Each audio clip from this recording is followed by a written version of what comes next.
가이사는 증시 각도기. 안녕하세요. 증시나 침판 지원입니다. 네, 안녕하십니까. 각도기 각산주입니다. 미국 시장 하락하면 하락하는 거 아니야 했는데 하락하네요. 일단 외국인들이 미국 시장 하락에 같이 흔들립니다. 네. 네, 일단 환율 보고 깜짝 놀랐습니다. 오늘 아침에 시작하기 전에 1,360한 2원, 60원대 이상 치솟았거든요. 네. 1,460몇 원. 그렇죠. 그래서 와 이거 뭐 증권사 전망대로 1,500원을 찍나 했는데 중간에 아마 정부에서 개입을 했겠죠. 그래서 네, 한은이 계속 조금씩 개입을 한 분고 있습니다. 네. 그랬을 것 같고요. 오늘 1,452원 정도로 일단은 마감을 했는데 정말 달러 강세가 무섭습니다. 네. 오늘 코스피는 1.95% 하락했고 코스닥은 1.9% 하락을 했습니다. 계속 올랐다가 떨어졌다가 변동성이 굉장히 큰데 자, 오늘 제가 무엇보다 아쉬운 거는 좀 이따 얘기하겠습니다만 상법 개정 날이라서 혹시 외국인들이 그거 보고 좋아서 할 줄 알았는데 나는 상법 개정 그 토론회 하면서 조금 답답한 마음이 많이 생기더라고요. 네, 좀 이따 상법 개정 관련해서 네. 이때까지 뭐 무조건 찬성해야 된다는 식의 이야기만 말씀을 드렸기 때문에 오늘 있었던 재계 측에 상법 개정안 거 통과되면 안 된다라고 했던 그 주장들 몇 가지를 한번 정리해서 한번 말씀을 드려보겠습니다. 네, 오늘 일단 외국인이 굉장히 많이 나갔습니다. 4,300억 정도 코스피에서 순매도를 했습니다. 네. 코스닥에서는 많이 팔다가 그래도 도로 좀 매수를 해서 마이너스 200억 정도로 끝났고요. 네. 기관이 오늘은 방어를 안 하네요. 코스피에서 5천억 팔았고 코스닥에서 1,100억 팔았습니다. 이게 뭐 끝났지. 급한 거는 불을 껐으니까 증환기금 같은 건 안 들어올 생각이고 아예. 증환 펀드는 그냥 없다고 봐야죠. 네.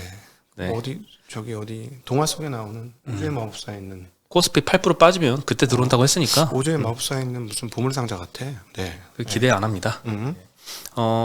오늘은 개인이 많이 샀습니다. 코스피에서 8천억이나 샀고요. 코스닥에서 1,400억 샀습니다. 지난번에 이제 그 계엄 사태 3일째인가요? 그때 굉장히 많이 좀 매도를 많이 했는데 이렇게 좀 다시 빠지니까 또 개인이 다시 저가로 받는 이런 모습들을 좀 보이고 있습니다. 순매수 3전이 어제 16일 만에 다시 순매수로 돌아섰다라고 말씀드렸는데 오늘 다시 순매도로 그렇죠. 3,300억이나 순매도를 다시 했습니다. 굉장히 많이 팔았어요. 네, 반면에 하이닉스는 800억 정도 순매수를 했고요. 현대차, 셀트리온, 두산에너빌리티, 유한양행 요 정도 한 200억, 300억 정도 매도를 했습니다. 오늘 뭐 하나에어로스페이스, 한국조선해양, KB금융, 네이버 이렇게 좀 샀는데 외국인이 산 거는 별로 이렇게 안 빠지고 외국인이 파는 거는 또 많이 빠지고 이런 외국인의 흔들리는 모양새가 좀 계속되고 있습니다. 업종별로는 음식료, 담배 섹터가 제일 많이 상승했는데 삼양식품이 오늘 6% 오르면서 기여를 많이 했습니다. 장중에는 뭐 10% 넘게도 상승을 했었고요. 라면 업체가 전반적으로 다 좋았습니다. 농심도 3.7%, 오리온 3% 상승을 했고요. 다른 뭐 롯데 웰푸드, 빙그레 이런 데도 2%대씩 상승을 했습니다. 삼양식품은 이제 예상 못했던 중국의 추가 증설까지 좀 나오면서 오늘 주가가 굉장히 좋았는데 2천억 정도 투자해서 공장을 짓겠다고 했어요. 네. 지난번에 이제 밀양 2공장 증설할 때도 2천억 정도 규모가 되는데 그만한 공장을 또 한 번 짓는 거니까 굉장히 좀 수요의 상단을 도대체 어느 정도로 보는 거지? 그렇지. 예. 27년도 되면은 어마어마한 실적이 뭐 8천억대 실적이 나올 걸로 지금 예상을 하기도 합니다. 분기? 아니 연간. 네. 지금은 분기 800억 정도 하고 네. 있죠. 네. 기계 장비 섹터가 두 번째로 많이 상승을 했는데요. 전진 건설 로봇 여기가 재건수해 준 것 같아요. 27% 상승을 했고요. 현대 마린 엔진, 뭐 STX 엔진, 한화 엔진 이런 뭐 조선주들 오늘 좀 좋았습니다.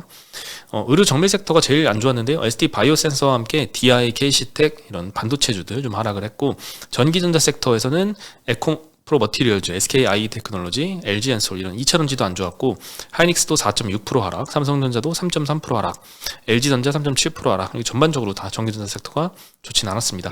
마이크론이 그래도 정규장에 4%대 하락을 하고 시간 외로 15%나 하락을 하고 있잖아요. 그러면 합쳐서 한 18%, 19% 정도 하락을 한 건데 거의 20% 빠지는 느낌이죠. 네, 20% 정도 빠진 거죠. 근데 물론 이제 그 전날에 뭐 한 5%대 막 상승하고 이런 것도 있었지만 어쨌든 그거 대비해서는 오늘 삼성 하이닉스의 3, 4% 하락은 그나마 좀 잘 선방을 했다고 봐야죠.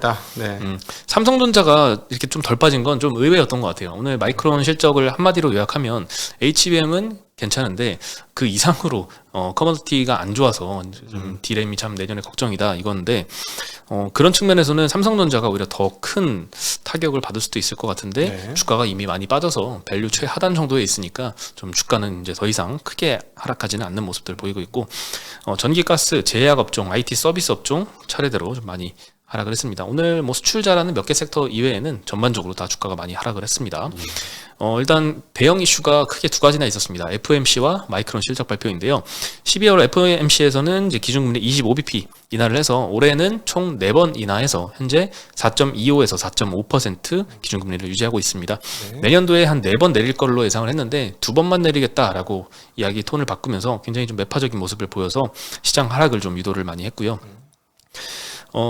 그래서 금리 인하가 좀 기대가 약화되면서 대표적으로 금리 하락기에 잘 가는 이제 바이오 섹터, 이 바이오 섹터가 금리 인하의 대표 수혜주로 거론이 됐었는데 어제 미국 시장에서도 많이 하락을 했고 오늘 한국 시장에서도 바이오가 좀 하락을 많이 했습니다. 그리고 뭐 환율 상승 수혜를 볼 수 있는 뭐 라면 업체, 뭐 화장품, 조선 이런 수출 잘 되는 섹터들 많이 네. 좀 상승을 했고 조선은 뭐 환율 수혜보다는 전반적으로 이제 실적이 어느 정도 담보돼 있고 네, 하기 때문에 계속 좋은 수급들이 올라오는 것 같습니다. 계속 지금 엄청난 쇼트. 그러니까 러시아 파이프 못 하고 미국 가스 팔고 뭐 이러다 보니까 다 배로 날라야 되는 상황이라. 근데 이제 최근에 이제 중국 쪽 조선 관련 얘기를 들어보니까 거기도 진짜 가열차게 짓고 있거든요. 가열차게 짓고 있는데 27년 이후는 어떻게 될지 조금 애매할 수도 있을 것 같아요. 예. 조선 업황이요? 공급이 이제 되니까 그 공급된 선박들이 움직이기 시작하잖아요. 네. 물동량은 계속 매년 꾸준히 늡니다. 그런데 27년 넘어서 지나서 27년 다음부터는 과연 지금처럼 발주가 꾸준할지 조금 보긴 봐야 될 것 같아요. 네. 네. 오히려 오랜만에 중국 자료 한번 봤더니 약간 그런 톤이 약간 나왔어요. 네. 그리고 삼양식품에 대해서 오늘 리포트가 나왔는데 목표가를 대폭 상향을 한 유일무이한 종목인 것 같아요 요즘. 중국 생산법인의 2천억 원 증설을 결정을 했고요. 자식 지역에 이제 라면 생산 라인 6개를 증설을 한다고 합니다. 이거는 이제 27년부터 가동할 예정이고요. 증설 규모는 내년 5월에 가동될 밀양 2공장 증설 규모와 좀 유사한 수준입니다. 금액도 2천억 원 정도 증설 자금 투입되죠. 매출 기준으로는 7천억 원 정도 연간 기여할 걸로 예상이 됩니다. 최근 1년간 중국 매출이 한 3.7배 정도 되거든요. 근데 이거의 한 2배 정도 수준이죠. 그러니까 향후에 지금 중국 1선 도시까지는 좀 불닭이 많이 나가 있는데 2선, 3선 도시까지 굉장히 좀 수출이 더 증가하면서 시장이 확대될 걸로 지금 예상을 아주 강하게 하고 있는 결정이 그 뒤에 있겠다라고 볼 수 있겠죠. 키움증권에서는 오늘 2029년까지 연간 매출액 3.5조 원, 영업이익 8,500억까지 올라갈 거다라고 전망을 하고 있습니다. 영업이익을 8,500억까지 낸다고 하면 물론 29년도는 아직 많이 멀었지만 시총이 지금은 아주 싼 걸로 보여요. 8,500억까지 간다면. 네. 과연 이제 과거에는 몇 년 전에는 삼양식품이 불닭볶음면 하나에 의존한다라는 것 때문에 오히려 농심보다 멀티플을 더 깎아서 언더밸류 됐는데 이제는 상황이 완전히 역전이 됐죠. 네, 이거 하나만 있기 때문에 엄청난 호실적을 달성할 수 있는 기반이 됐던 것 같습니다. 그래서 목표가를 80만 원에서 95만 원으로 상향을 시켰습니다. 네. 지금 뭐 신고가 찍고 있는 몇 개 안 되는 종목인 것 같고요. 삼양식품이 6% 올랐는데 삼양식품의 소스 납품하는 S&D는 20% 상승을 했습니다. 네네. 참 그러니까는 한국 시장에서 잘 파는 게 중요한 게 아니라 역시 세계 시장이 한국 시장 대비 엄청나게 크다는 걸 보여주는 거죠. 사실상 한국은 여전히 압도적으로 삼양 잘 팔린다고 해도 농심이 훨씬 많이 먹을 거 아니에요. 라면을. 한국 사람들은 농심 많이 먹지 않아요? 많이 먹죠. 그죠. 훨씬 농심을 많이 먹잖아. 근데 이렇게 차이가 계속 벌어지는 거는 라인업도 훨씬 많잖아. 먹을 라면은 농심이 훨씬 많지 않나? 그렇게 볼 수 있죠. 이 삼양식품과 농심의 관계는 애플과 삼성전자다. 불닭볶음면이 지금 신라면보다 훨씬 비싸게 팔고 있잖아요. 근데도 더 잘 팔리고 전 세계에서 달라고 지금 난리잖아요. 애플도 삼성전자보다 훨씬 비싸게 파는데 이제 MZ들이 그거 못 사서 삼성폰 쓰면은 이제 막 놀림받고 이런 모습들. 그러니까 확실히 좀 비싸게 파는데도 잘 팔려서 엄청 고마진을 좀 누리고 있는 것 같습니다. 모르겠어요. 이제 이거에 자극받아서 과연 농심이 어떤 책을 내놓을지도 저는 궁금해요. 이제부터는. 얘들도 봤을 거 아니야. 야, 이거 우리도 수출해야 돼. 한국 시장 큰 거 아니야. 뭐 이렇게 될 수도 있어가지고 어떤 전략을 펼칠지 그것도 되게 궁금합니다. 네.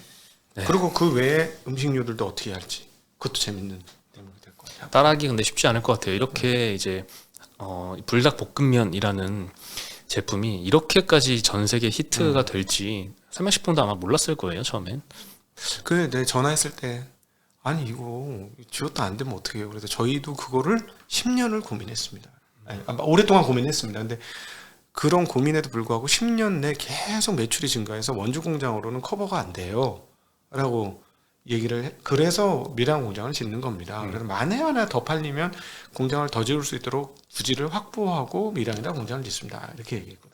굉장히 진도가 정말 빠르게 그렇죠. 줄었어요. 그때 대비해서는 밀양 공장 지었지, 그리고 지금 또 밀양 2공장 짓고 있지, 네. 그리고 어제 발표한 중국 공장에 또 짓고 네. 짓는다고 하니까 정말 29년도에 영업이익 8천억을 낼지 한번 네. 그때까지 지켜봐야겠습니다. 네. 그리고 마이크론이 실적 발표를 했는데 정말 놀라웠습니다. 어제 뭐 시장이 굉장히 안 좋았는데 그 우려까지 겹쳐가지고 시간으로 15%나 크게 마이크론이 좀 하락을 하고 있는데요.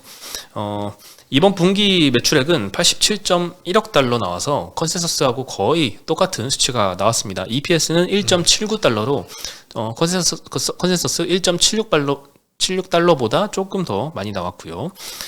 근데 이번 분기는 사실 커머더티 약세에도 불구하고 HBM 비중 확대로 좀 선방을 했다고 볼 수 있을 것 같습니다. 하지만 다음 분기 가이던스가 좀 문제인데 저 세 번째 줄 그러니까. 2분기 매출 전망 저거를 보면은 가이던스 매출액이 79억 달러 나왔죠. 컨센이 89.9억 달러, 거의 90억 달러인데 많이 모자라고요. EPS는 1.33에서 1.53 제시했는데 컨센이 1.9이니까 이것도 많이 하회를 했습니다. 자신감이 크게 없는 모습이죠. GPM은 중간값이 38.5 정도인데 41.3이 컨센이었습니다. 그래서 이익률도 못 될 것이다. 이 기대치에 못 미칠 것이다. 라고 가이던스를 굉장히 약하게 해준 게 시간의 하락의 가장 주요한 이유였고요. 그럼 가이던스가 왜 이렇게 약하냐? 고객사의 재고 조정이 예상보다 강하다고 합니다. 특히 PC나 이제 산업용 이게 제품이 좀 부진하기 때문이고요. 컨콜에서는 이제 중국의 D램 덤핑이 굉장히 심하다는 코멘트도 덧붙여서 중국발 공급 과잉 우려가 상당하다라고 할 수 있을 것 같습니다. 근데 사실은 저는 실적 발표 보고 실적 굉장히 잘 나왔는데 주가가 왜 이렇게 빠지지 했는데 저 컨센 보고 숫자를 잘못 본 줄 알았어.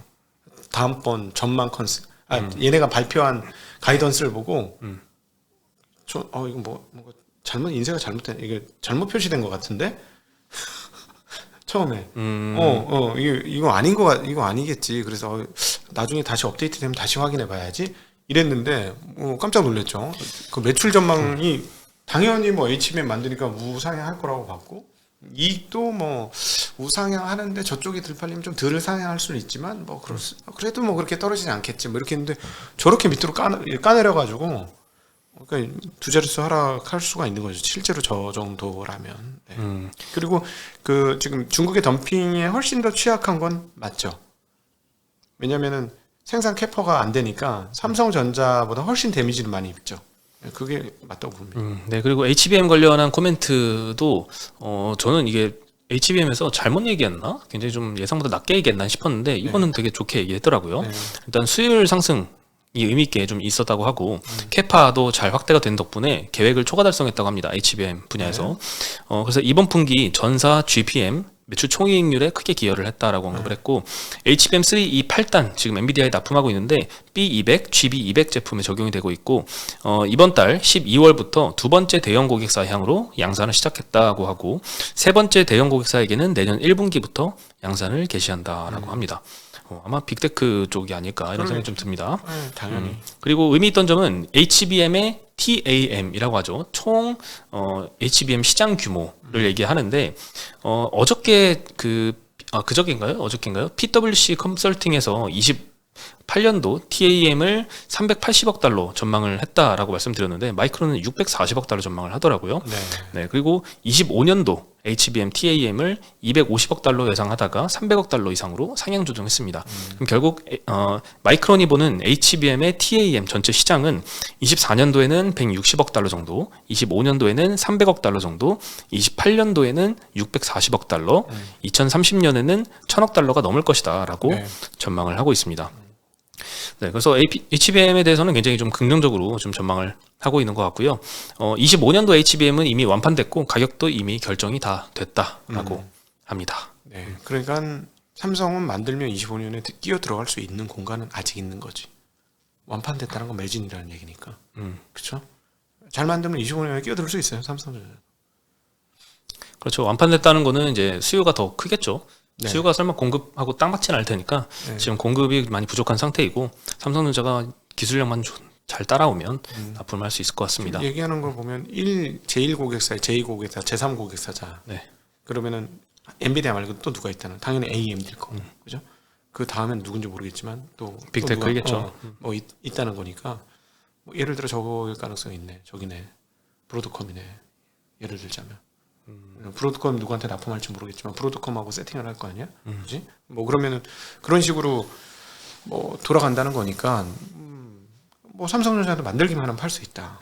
야, 지금 와서 보면 그러니까 삼성전자가 1A, 1B를 이렇게 말아 먹어가지고 지금 뭐 800억? 29년도에? 와. 시장 규모가요? 네. 2030년에 1000억 달러 넘을 거다. 그러니까 이거를 지금 참. 근데 이것도 전망 기간마다 굉장히 숫자가 그쵸? 달라요. 네. 그거 2030년 어떻게 알겠어요? 25년까지는 알 수 있겠다. 아니 25년까지도. 25년도 숫자도 천지 차이예요. 네. 26년까지는 그래도 가이드 대략 이렇게 뭐 규모의 차이는 있지만 이미 주문 받아놓은 게 있으니까 25년하고 26년 좀 뭔가 보일 것 같긴 한데 삼성전자 빨리 분발을 좀 했으면 좋겠습니다. 열심히 하는 것 같고 이제 DS 사업부 쫙 정리돼서 결국엔 긍정적으로 바뀌지 않을까 하는 기대는 하고 있어요. 지금. 그래서 네. 오늘 사실 HBM에 대해서도 좋게 얘기를 했고 잘 하고 있다. 그리고 실적이 기여 많이 했다라고 얘기했는데도 다음 분기 가이던스를 왜 저렇게 예상보다 낮게 줬을까? 일단 그러니까 그게 좀 너무 낮게 줬는데 네, 좀 시장의 예상치가 좀 과하게 높았다는 것도 있는 것 같아요. 왜냐하면 내년도 1분기가 굉장히 좀 비수기고 시장 안 좋을 걸로 예상이 돼서 하이닉스 같은 경우에는 이미 컨센서스가 매출액이 한 4분기보다는 6% 정도 떨어질 걸로 컨센이 형성돼 있는데 마이크론은 오히려 더 매출이 추가로 상승할 거라고 컨센이 돼 있었단 말이죠. 그래서 이게 좀 마이크론에 대한 좀 기대가 좀 과했던 측면도 좀 있는 것 같고 그게 아니더라도 생각보다 이 커머더티 메모리의 중국발 공급 과잉이 심해서 네. 이 부분의 타격이 HBM으로 커버하기는 조금 역부족으로 좀 우려가 좀 큰 상황이다라고도 알 수 있을 것 같습니다. 그렇게 노출도가 많나 싶기도 하네. 지금 얘네가 그 레거시 쪽으로 그게 조금 예. 사실 그 HBM을 엄청 그 마이크론이 비중이 엄청 큰 건 아니거든요. 25년도 HBM 매출을 수십억 달러 할 것이다라고 언급을 했는데 그 마이크론이 얘기하는 TAM이 300억 달러 정도니까 300억 달러에서 수십억 달러 하면 그냥 대충 한 10% 초반 정도 비중 차지하지 않을까요? 점유율을? 회사는 한 20%, 25%까지도 생각은 하고 있더라고요. 그 좀 약간 좀 과한 것 같긴 한데 어쨌든 이 하이닉스가 나머지는 거의 다 차지할 거라는 그렇지. 거니까 생각보다 이 HBM 시장에서 시장 점유율이 마이크론이 그렇게 높지는 않은 것 같다라는 생각도 되네요. 많아봐야 한 20%좀 되겠지. 그러니까 결국 이걸 환산해서 계산해 보면 삼성전자 아직 진입 못했으니까 뭐 HBM2 이런 걸 가지고 진입이라고 하기 웃기니까 하이닉스가 한 250억 시장 가까이를 먹을 수 있다.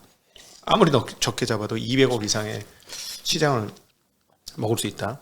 합리적으로 220, 30억 먹는다. 지금 마진 50% 잡고 그럼 110억 달러 HBM에서 남는다는 얘기지. 마이크론 전망만 해도. 그렇죠? 그렇죠. 그러면은 뭐 얼마야? 지금으로 따지면 한 16, 7조 HBM만 보수적으로 잡아도 그러네. 거기서 얻는 이 한 해가 그렇게 나오네. 근데 이번에 좀 억울하기도 할 게 1.2달러도 못 벌던 회사가 지금 1.8달러 가까이 버는 거잖아요. 근데 야 많이 올라서 그래 주가가. 근데 저렇게 떨어지고 만약에 내일까지도 저렇게 15% 떨어지면은 100달러 이하로 떨어지는 거잖아요. 네, 80 정도. 예, 그러면은 얘네가 그렇게 되면 연간 얼마를 버냐면 6달러 정도를 버는 거니까 주당 20배가 안 되네. 얘네도 안 비싸네. 그 이상 본다고 봐야죠. 그렇지. 6달러 이상은 근데 더 사실 있죠. 비싸요. 하이닉스보다 시총이 높아요 지금. 얘는 꼴등이잖아. 그러니까 아니 뭐 어쨌든 그래도 미국 주식 시장은 진짜 싸네. 마이크론 테크놀로지가. 그렇죠. 20배도 안 되는 거니까. 네. 미국 시장 그만큼 많이 오르기도 했습니다. 또. 네. 그리고 창신 메모리 그 어저께 제가 그 DDR5 CXMT의 DDR5가 이제 출시가 된 것 같다라고 네. 말로 말씀드렸는데 이게 보도로 나왔습니다. 이게 중국의 킹뱅크 글로웨이라고 하는 업체가 전자상거래 플랫폼에 이 32GB DDR5 D램 예약 구매 상품을 업로드를 했다라고 하는데 중국 유통사에서는 CXMT 제품일 것이다라고 추측을 하고 있고 생각보다 기술력이 빨리 이게 맞다면 빨리 올라온 거라고 볼 수 있을 것 같습니다. 아직 네.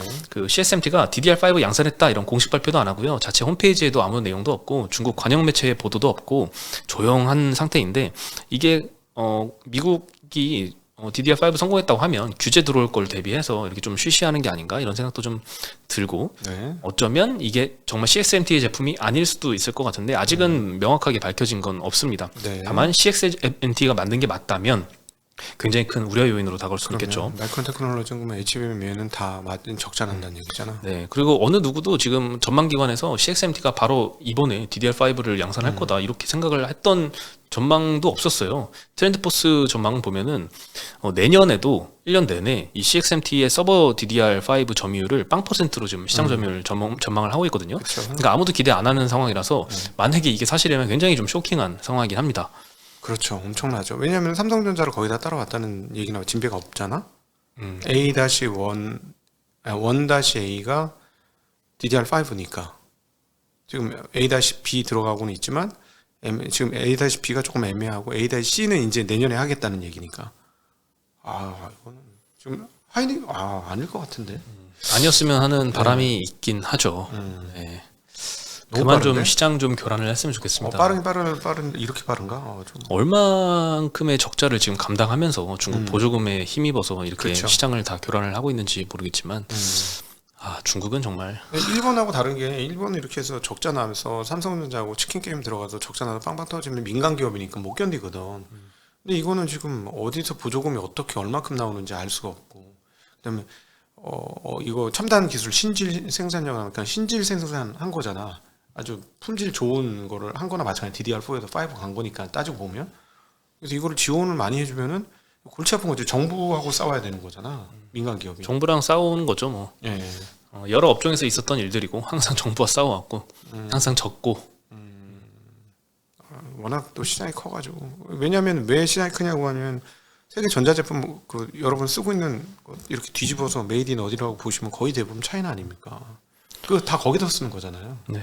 그리고 한미반도체가 이제 한화 정밀기계 상대로 HBM TC 본더 특허 소송을 제기했다라는 소식이 오늘 단독 보도 나왔습니다. 이렇게 큰 매체는 아니라서 시장이 그렇게 주목을 많이 안 한 것 같은데 일단 12월 4일에 소송을 제기했다고 합니다. 한미반도체는 이제 16년도에 개발을 했던 그래서 17년부터 납품한 장비인데 한미반도체에 따르면 한화정밀기계가 아주 오랫동안 TC 본더 특허 기술을 침해해 왔다라고 판단을 했다고 하고 한화정밀기계가 21년도부터 한미반도체 연구원을 채용을 해서 영업 비밀을 취했다 이런 의혹을 좀 제기하고 있는 상태입니다. 네, 그리고 24년도 5월에 수원고등법원에서 뭐 한미반도체 영업 비밀을 사용 못하게 이런 판결도 내렸다고 하니까 뭐 어느 정도 정황은 있는 것 같은데 어쨌든 뭐 특허 침해를 했는지 여부나 이제 뭐 영향 등은 이제 향후 소송 결과를 좀 지켜봐야 될 것 같은데 메모리업사 입장에서는 이 한화정밀기계로 지금 다변화를 추진을 하고 있는데 이런 특허 소송이 걸리면 혹시 나중에 어떻게 될지 모르니까 선뜻 장비를 좀 대량 구매하기는 좀 어려울 수도 있을 것 같다는 생각이 듭니다. 그걸 노리는 거지. 그거 노리는 걸 수도 있고요. 진짜 뭐 침해했을 수도 있고 네. 워낙 제약업계도 이런 게 많잖아요. 막 알테오젠도 최근에 소송이 많이 좀 이런 게 있었고 이슈가. 네. 그래서 오늘 하나 인더스트리얼 솔루션즈가 이제 모회사인데 이제 6.7% 하락을 했습니다. 한미반도체도 오늘 2.3% 정도 하락을 했고요. 여기서 느껴지는 게 이제 한미반도체가 자신감이 되게 있는 거지. 만약에 이거 사실 여기에 누가 끼어 있겠어? 이 건에 하이닉스가 끼어 있지 당연히. 하이닉스가 끼어 있는 거예요. 하이닉스가 상품 테스트를 해봤을 거 아니야. 그 장비 테스트를 누가 하겠어? 하이닉스가 할 거 아니야. 네. 뭐 너무 뻔하잖아요. 뭐 이거 좀 이렇게 해보면 어떨까? 뭐 이렇게 하다가 부지불식간에 뭔가가 사용됐을 수도 있는 거잖아. 따지고 보면, 그지? 근데 그게 이제 특허인지 아닌지 모를 수도 있는 거잖아요. 특허를 일부러 등록 안 하는 경우도 있습니다. 이거 등록을 했어요. 이건 등록을 한 네. 거예요. 네. 근데 어쨌든 그러면 사실은 조금 작은 업체고 힘이 약한 업체는 하이닉스 무서워서 이거 못할 수도 있는 거거든. 뭐 그럴 수도 있죠. 왜냐면 얘네가 우리한테 오더 안 주면 어떡하지? 그럼 우리 큰일 나는데. 근데 오도 안 줄 수가 없는 상황이란 걸 아니까. 그러니까 이렇게 이게 되게 하죠. 자신감이 있는 부분이라고 해석할 수도 있는 거죠. 네. 네. 그리고 대망의 오늘 상법 토론회, 상법 개정안 토론회가 10시 반에 있었습니다. 예정대로 6대 6으로 토론을 진행을 했고, 뭐 이재명 당대표가 사회자 역할을 했었는데요. 일단 찬성해야 된다는 측은 워낙 많이 이야기를 했고 다들 알고 계실 거라서 넘어가고, 일단 반대 측 재계의 입장을 한 번씩 들어봤거든요. 그걸 한번 요약해서 한번 말씀드려볼게요. 일단 상공회의소 측에서 나왔는데, 중소기업들 입장에서 보면 지분율이 낮아서 회사를 대주주가 뺏길 수도 있다.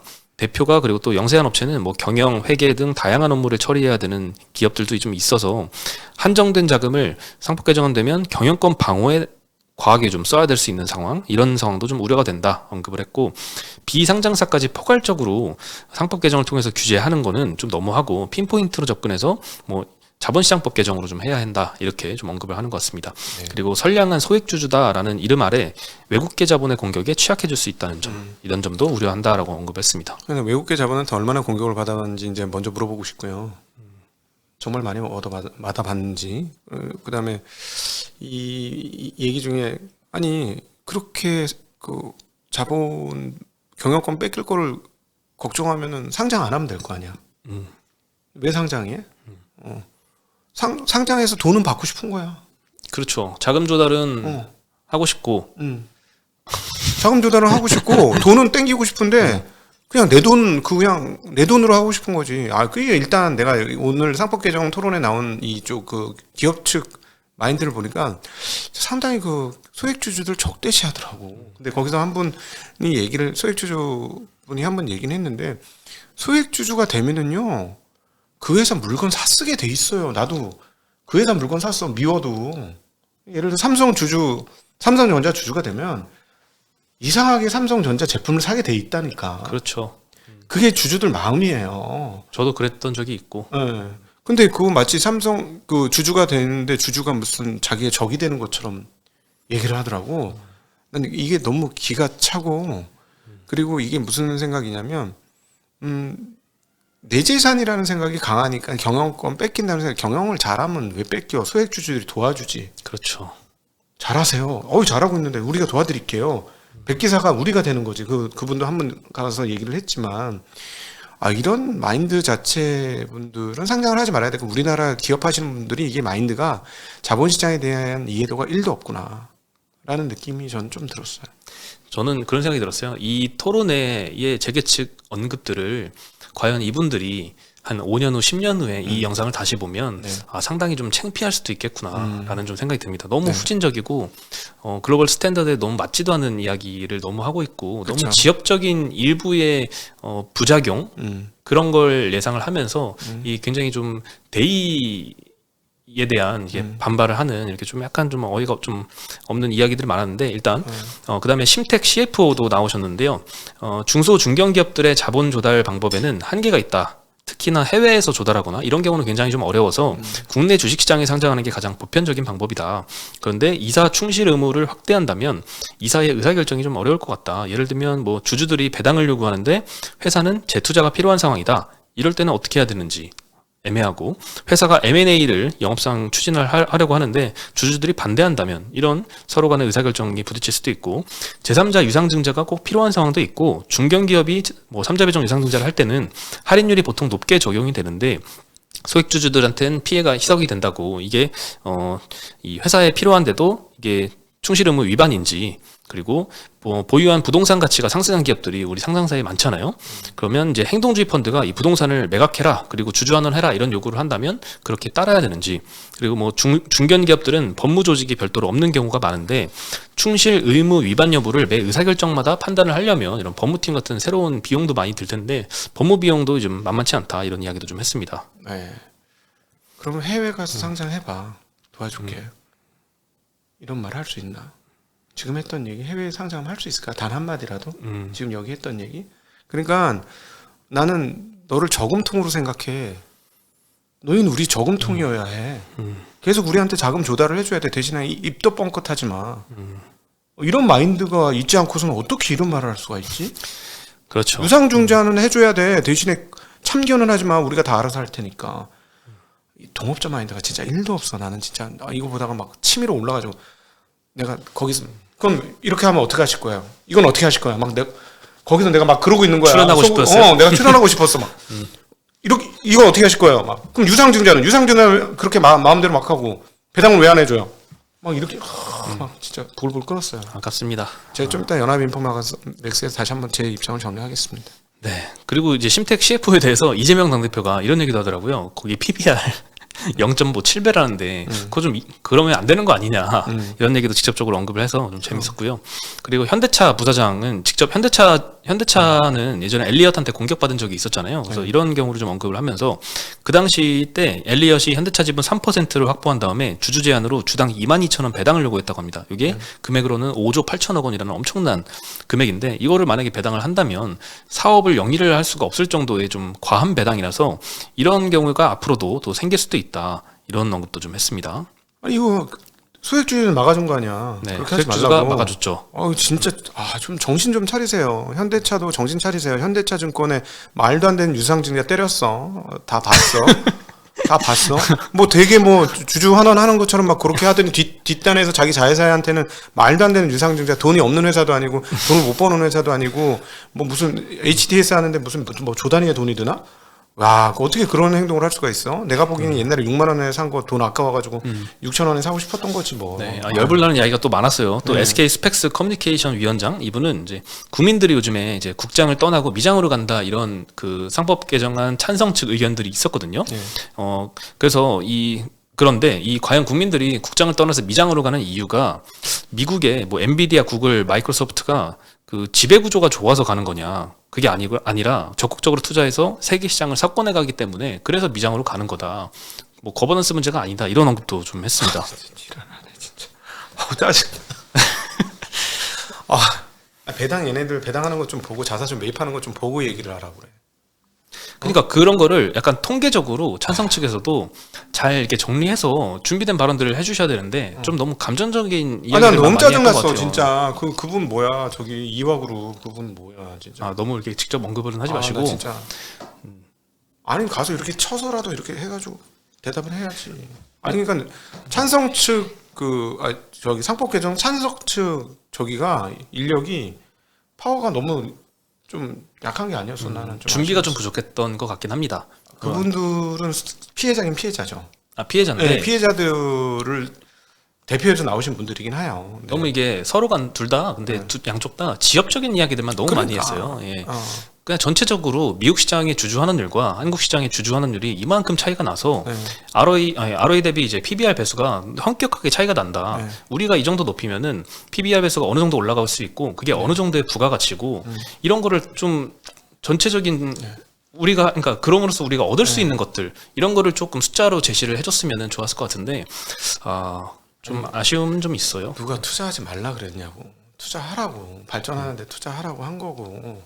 그리고 그나마 여기 나오신 분들은 되게 그나마 한국 기업들 중에서 모범적인 기업들 아니겠어요? 여기 말고 도둑놈들이 많아 지금. 두산 안 나왔네? 두산에서는 나올 수가 없죠. 도둑놈들 많아. 이 도둑놈들 잡겠다는 건데 왜 반대해? 본인들도 도둑놈으로 다 이렇게 도매급으로 취급당하는데 도둑놈들 때문에. 오늘 이야기가 굉장히 길어졌는데 이게 꼭 필요한 이야기라서 한 가지만 더 넘어가겠습니다. 과연 해외 연기금 운용자 입장에서는 이 상법 개정안에 대해서 어떻게 바라보고 있을까 인터뷰를 하나 봤는데요. 이 박유경 네덜란드 연기금 주식부문장이 인터뷰를 했습니다. 네, 네덜란드 연기금은 거의 한 세계에서 한 세 번째 정도 규모가 큰 몇백조 원 운용하는 이제 기금인데 인터뷰 질문이 국내 주식으로 자금 유입이 되기 위해서 무엇을 바꿔야 하나 이런 질문에서 대답을 첫 단추를 끼우는 게 중요하다. 상법 개정을 통해서 이사의 충실 의무 범위를 확대해야 된다. 지배주주를 위해서 나머지 주주가 희생되는 관행의 싹을 잘라야 한다라고 언급을 했고 이게 겨우 첫 단추일 뿐이라는 거죠. 그 다음에 더 해야 될 게 많고 또 다른 질문은 이제 이사의 충실 의무 범위를 확대하면 기업 활동이 어려워진다는 지적이 있다. 여기에 대해서 어떻게 생각하냐 했는데 대답이 웃깁니다. 엄살도 정도껏 했으면 좋겠다. 상법 개정의 취지는 이사가 대주주의 이해와 나머지 주주들의 이해가 갈라지는 중대 안건 의사결정을 할 때 모든 주주의 이해를 고려하자는 취지다. 근데 물적 분할을 뭐 매년 할 것도 아니니까 아주 드문 경우인데 이 정도 고민도 처리하지 못해서 기업 활동을 못할 정도의 기업이라면 주식시장 상장 자체를 아예 하지 말아야 된다. 그러니까 철저하게 연기금 해외에서 보는 해외 투자자들의 시각은 이렇다는 거죠. 상법 개정안은 이거 되면 뭔가 엄청난 그게 아니라 그냥 너무나 당연한 기본적인 이야기인 것 같아요. 네. 그러니까 지금 3법 이거 민주당 분들 요청드리고 싶은 거는요. 이 운용사들하고요. 이 지금 연기금 사모펀드 말고 승량이 같은 애들 말고 예를 들어 그렇게 느껴지신다면 연기금 한번 투자하면 3년이고 5년이고 10년이고 갖고 있는 애들이잖아. 이런 장기 투자를 불러가지고 대화를 좀 하게 해주세요. 좀 그랬으면 좋겠어요. 그러면 그 지금 오늘 대담이 훨씬 더 재밌게 얘기가 될 거고 우리가 몰랐던 부분 더 드러날 겁니다. 여기 한 맺힌 사람들이에요. 여기 다 운용사들, 연기금들 이런 사람들은. 네. 그렇죠. 이야기가 굉장히 많이 길어졌습니다. 네. 내일은 금요일이죠. 네. 네. 내일은 좋은 흐름 기대했으면 좋겠습니다. 내일 우리 쪽지기가 마지막으로 나오는 날입니다. 네. 저희 내일 다시 인사드리겠습니다. 네. 안녕.